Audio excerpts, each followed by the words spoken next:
Hello everyone. Twelfth class में economics में मैं स्टार्टिंग से सिलेबस आपका लेके चल रही हूँ। कुछ चैप्टर्स आपने कर लिए हैं, फिर भी हम वो चैप्टर दोबारा से करेंगे। तो फर्स्ट पार्ट जो मैक्रो इकोनॉमिक्स है उसमें मैंने फर्स्ट यूनिट ली है, वहीं से स्टार्ट करेंगे। यूनिट फर्स्ट आपकी यही है।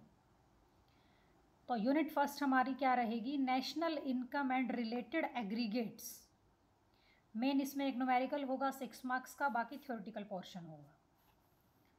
तो फर्स्ट टॉपिक मैंने उठाया है बेसिक कंसेप्ट्स इन मैक्रो इकोनॉमिक्स। मैक्रो इकोनॉमिक्स में जो स्मॉल स्मॉल कंसेप्ट्स दे रखे हैं उसमें हम कर रहे हैं types of goods. Types of goods, ये गुड्स जो है वो 4 टाइप्स की हैं।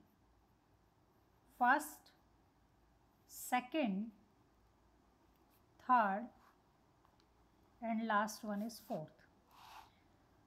फर्स्ट टाइप है गुड्स का फाइनल गुड्स, सेकंड है कंज्यूमर गुड्स, फिर है इंटरमीडिएट गुड्स, और उसके बाद आपका है कैपिटल गुड्स। जो सिलेबस में पेयरिंग कर रखी है वो फाइनल गुड्स की पेयरिंग कर रखी है इंटरमीडिएट से,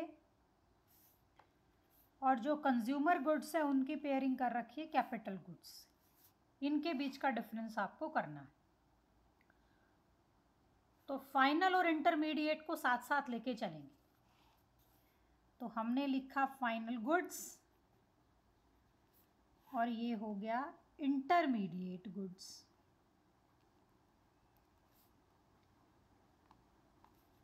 देखो, फाइनल होती है अंतिम वस्तुएं और ये होती है मध्यवर्ती, जो किसी और चीज़ को बनाने के लिए भी यूज़ हो सकती हैं। वो डिपेंड करता है आप उसका यूज़ कैसा कर रहे हो। तो फाइनल गुड्स क्या हैं? आप बोल सकते हो outside the boundary line of production, production की प्रोसेस से बाहर आ चुकी हैं, अब इनमें कोई चेंजेस नहीं होने, एज इट इज़ ये यूज़ की जाएंगी, ना इनमें कोई वैल्यू एडिशन होगा। And no value is to be added या no value addition in them.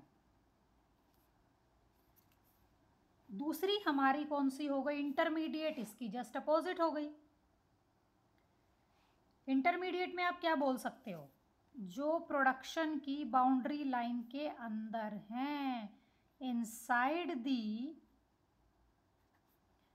Boundary line of production,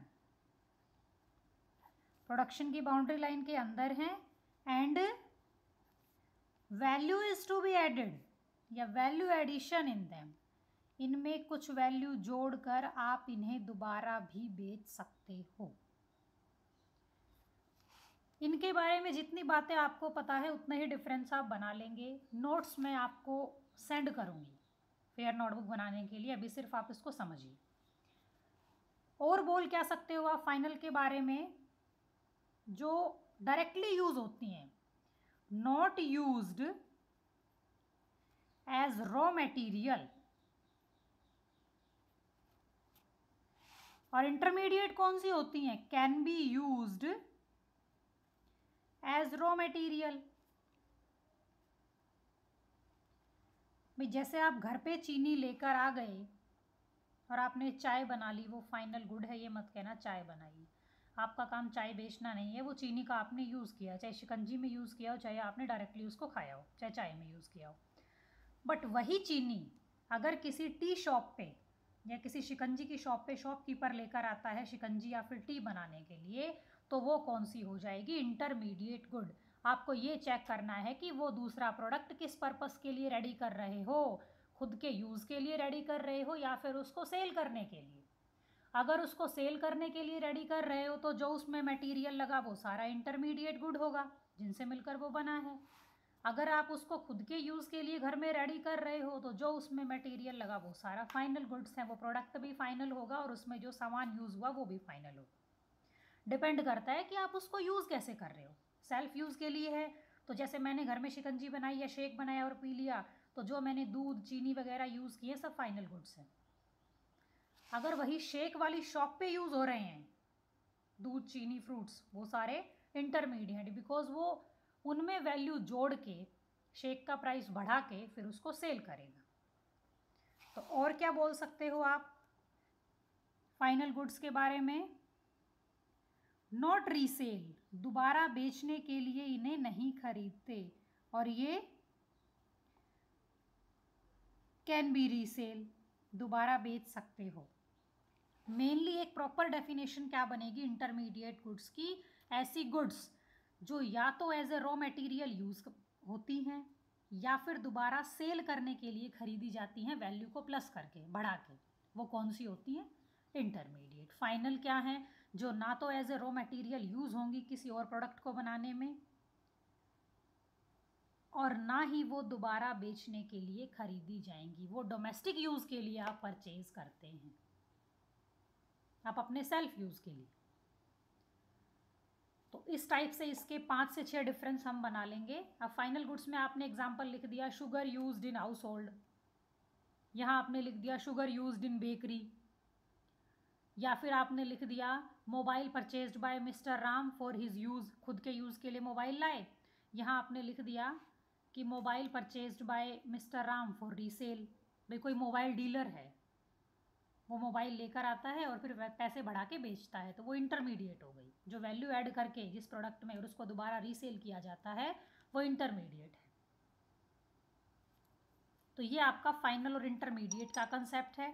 फिर एक सबसे मेन पॉइंट है इसमें कि नेशनल इनकम में कौन सी कैलकुलेट होंगी, यूज्ड इन नेशनल इनकम। इस पॉइंट का प्लीज़ ध्यान रखिए कि फाइनल गुड्स हमारी नेशनल इनकम कैलकुलेशन में यूज़ होती हैं और ये not used in national income calculation. क्यों यूज़ नहीं होती ये टॉपिक भी आगे करेंगे कि इंटरमीडिएट को क्यों यूज़ नहीं करते, उनकी वैल्यू ऑलरेडी किस में है? फाइनल के अंदर है। जैसे शेक में शुगर की वैल्यू है, फ्रूट्स की वैल्यू है, मिल्क की वैल्यू, ये चीज़। तो ये आपकी फाइनल और इंटरमीडिएट हैं। उसके बाद हमारी हैं कंज्यूमर एंड कैपिटल गुड्स। ठीक है, कंज्यूमर गुड्स क्या होंगी? जिन्हें कौन यूज़ करेगा? जो वांट सेटिस्फैक्शन के लिए, डायरेक्ट वांट सेटिस्फैक्शन के लिए आप लेकर आते हो खुद के यूज़ के लिए।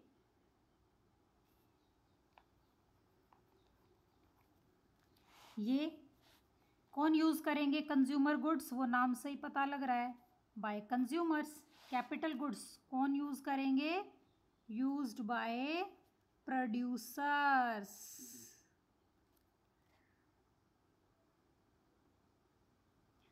कैपिटल वाली मेनली क्या होती हैं? प्रोड्यूसर्स की असेट्स होती हैं जो repeatedly bar bar used in production process, bar bar production की प्रोसेस में आप उन्हें यूज़ करते हो। ये हैं आपकी कैपिटल गुड्स। जैसे मैंने एग्जाम्पल में लिख दिया plant and machinery. Capital goods की एक खास पहचान है, वो है हमारी, क्या होता है इनमें? डेप्रीसिएशन लगता है, क्योंकि मैंने कहा असेट्स होती हैं, हाई वैल्यू की होती हैं। मशीन्स तो वैसे भी कॉस्टली होती हैं। ये आपकी कैपिटल गुड्स हैं। जो हाई वैल्यू की होंगी, जिन पर डेप्रीसिएशन लगेगा, जो प्रोड्यूसर की असेट्स होती हैं, बार बार उसी चीज़ को आप यूज़ करते रहते हो। जैसे जूस वाली शॉप पे आपकी मशीन हो गई, या